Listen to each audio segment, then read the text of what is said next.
What is happening, everybody? Thanks for tuning in to another episode of Food Marketing Nerds.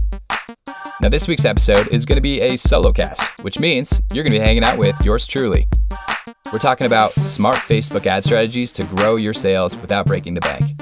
And as a marketing consultant, I firmly believe that there is no better place to spend your advertising dollars right now than on Facebook, which is why I wanted to do an entire episode solely focused on this topic. And while we have another solo cast coming up on Facebook ads for restaurant brands, this episode is going to be primarily focused on how CPG brands can grow their sales with a few simple tactics.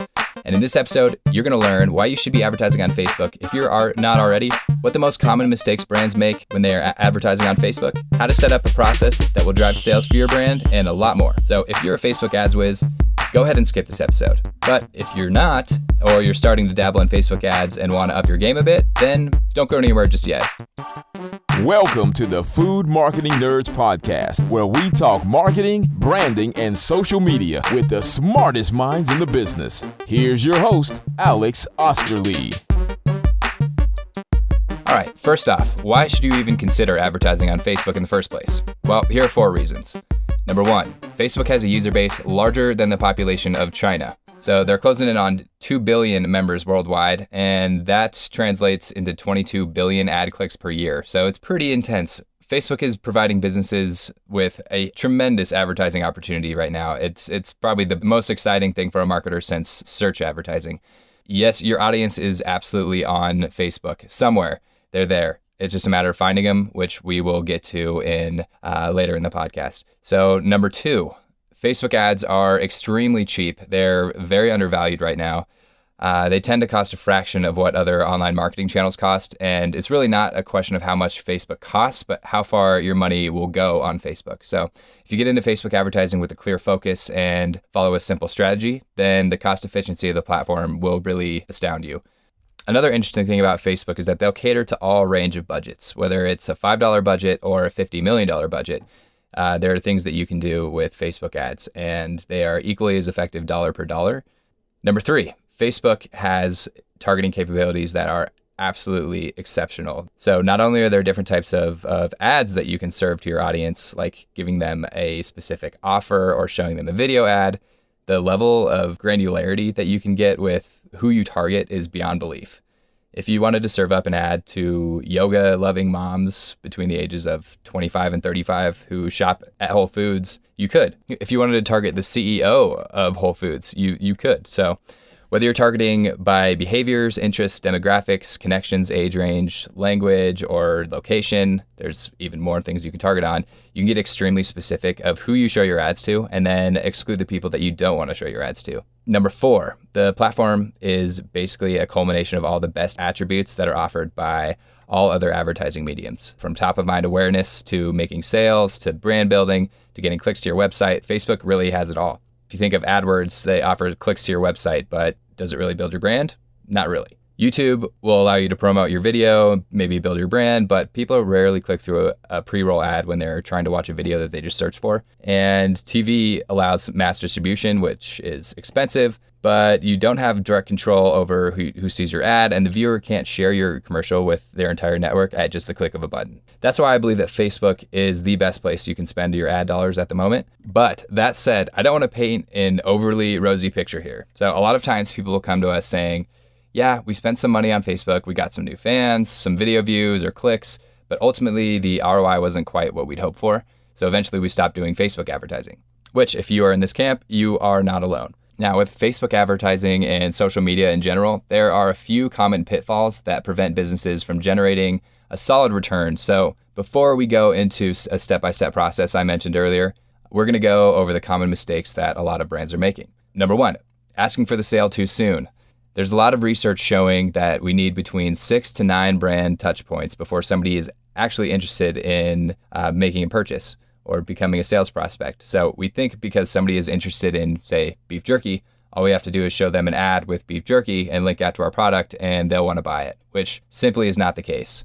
So especially on Facebook where users aren't necessarily in the buying mode right at the moment that they first see your ads, as marketers, we really need to understand and respect that. Number 2, not leveraging Facebook's technology correctly.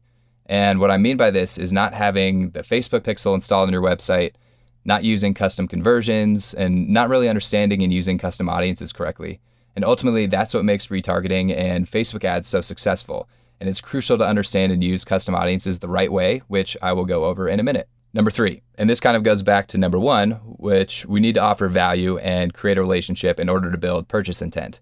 And giving value has to be the most talked about buzzword when it comes to marketing today. But how do you actually make it happen? And the answer is content. And we're going to dive into that more here in a second too. Number 4, working against Facebook. There was a Moz article last year that referred to this as the SEO mentality, where we're trying to stuff keywords on our web pages or in our ads to game the system and really try to hack the rankings and rank higher. With Facebook, it's not like that at all. Their business model is predicated on getting you results. Facebook wants you guys to make money off its advertising, or else you wouldn't spend more money. So if you just trust Facebook to optimize your ads, they will find the right audience and deliver you the best ROI possible. Facebook's algorithms and ad platform are incredibly smart and sophisticated, so just trust the process and let them do what they do best. Now, on to the Facebook ads framework. I'm sure all of you are at least somewhat familiar with the concept of a sales funnel. So the traditional sales funnel has 4 stages. You've got awareness, interest, consideration, and purchase. If you picture an actual funnel, at the top you've got awareness, which funnels down into the interest section, which then narrows into consideration, and at the bottom of the funnel is your purchase section. I'm going to run you through the whole thing and how it relates to Facebook ads, but I'm going to start with purchase at the bottom of the funnel, because this is where most brands start. By skipping the first 3 steps and hoping to close the deal, they put together a decent looking ad with a picture and their product with some witty copy, and then they just start promoting it. They push it to their fans, they push it to their audiences that they think are interested in it. And unless you're a massive brand that already has awareness and goodwill built up, people don't know who you are, and they're not going to trust you just because you show them a Facebook ad. So before you start just pumping out ads, try to think of Facebook as if it were an actual social gathering with friends and family. I'm talking a physical social gathering. Picture this. I'm talking to my buddy about his recent vacation, and he's showing me all the pictures, and I'm telling him how sweet they are. And then out of nowhere, some random dude I've never met before interrupts us and asks if we want to buy his cold-pressed green juice. At that point, I'd be more inclined to slap that dude across the face than buy his product. And I like green juice. The analogy isn't far off with Facebook. You have to consider the mindset people are in when they're scrolling through their newsfeed, interacting with friends and family. So how do you avoid metaphorically getting slapped in the face for interrupting somebody with Facebook ads? Number 1, create content, like we mentioned. So we're building awareness here. And we're going to do it in whatever form works best for you that can be sustained over the long term. Rather than asking for the sale right off the bat, we're going to start with awareness, and we generate awareness with great content. There are multiple different types of content that you can use, whether it be videos, photos, blog posts, recipes, infographics, etc. When creating content, we need to keep a couple things in mind. Number 1, make sure that it's on your website, because when we get people to the website, then we can retarget them with Facebook ads, and that's when people are in the awareness stage and we can move them down the funnel. So number 2, create and build value specifically for people that you're targeting. If you're a fresh pressed juice company, like we mentioned before, you've got your low sugar green juice, you've got your slightly sweeter fruit juices, you've got a lot of different products and customers. So we don't want to just create one piece of content. We want to create specific pieces of content that are engaging to those little sub niches of your audience and relevant to the product. So that's key because it allows us to expand and scale out from there. All right, step 2 of this framework. We're going to create lookalike audiences based off the data that we have from people who are already interested in the brand or know about our products. Once you've created your content, then it's time to really start promoting it to what I call a warm audience. So these are people that already are aware of you. These could be your Facebook fans, your website retargeting list, your customer list. So if you pay attention to the data that Facebook offers you, you'll quickly uncover the segment of your audience that's driving the most engagement in sales. And once we realize who the most engaged and profitable audience is, we can create lookalike audiences based on this information. What is a lookalike audience? Well, I'm glad you asked.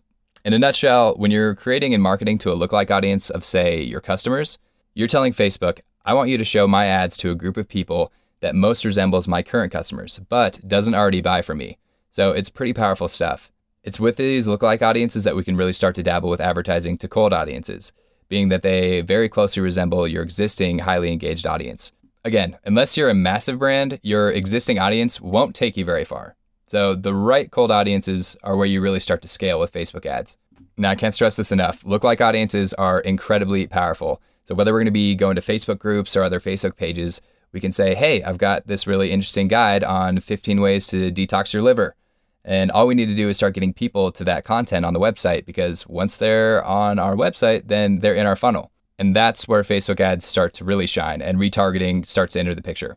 Number 3, once people have been on our website, we can remarket to them with an initial offer to move them from the aware stage at the top of the funnel down to the interested stage right below that. How do we do this? Well, we want to tell Facebook by setting parameters, hey, anytime somebody has been to the page, say 15 ways to detox your liver, but hasn't clicked through to my product page, then let's show them this specific ad.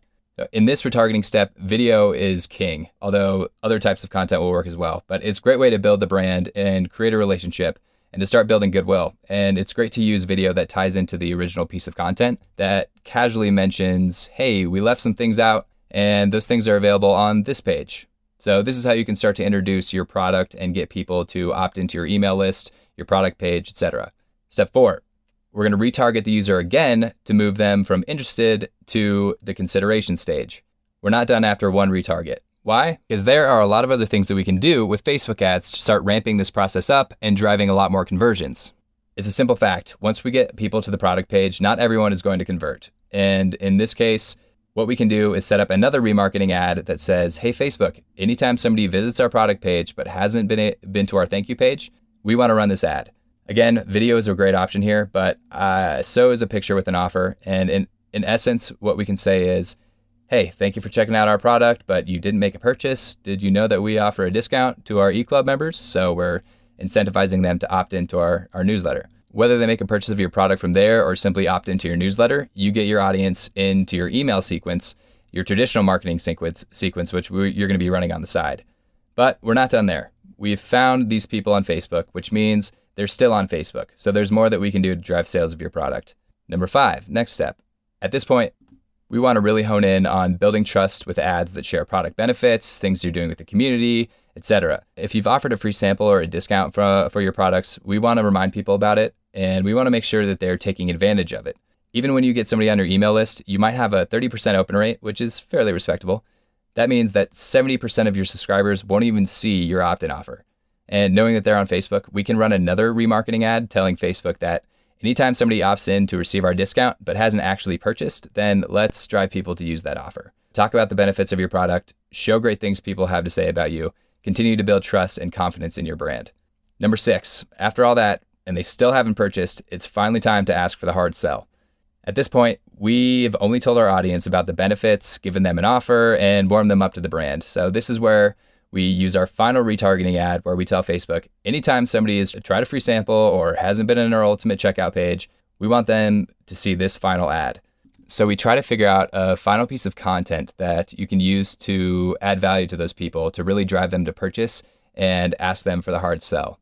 And there you guys go. I know it is a lot of information and I went over it pretty quickly, but I can assure you that this process is effective. And the best part is, from the awareness stage down, you can set up and automate the rest of these steps, which will leave you time to continue driving awareness with new great content around your brand. And we're just announcing today that we have a free Food Marketing Nerds masterclass called Facebook Advertising for Food Brands, and it's going to be at the end of April. We'll be going over strategies like the ones mentioned in this episode, along with other ways to increase sales and build your brand. So we've got 20 spots available, and we'll be opening the registration next week. We're super excited for the launch, and I hope you guys are too. So stay tuned for more details on that front. And in the meantime, thank you so much for tuning in to this episode and sticking it out with me to the very end. Until next week, guys. Thanks for listening to the Food Marketing Nerds podcast. For interview transcripts or to download your free social media ebook, check out foodmarketingnerds.com.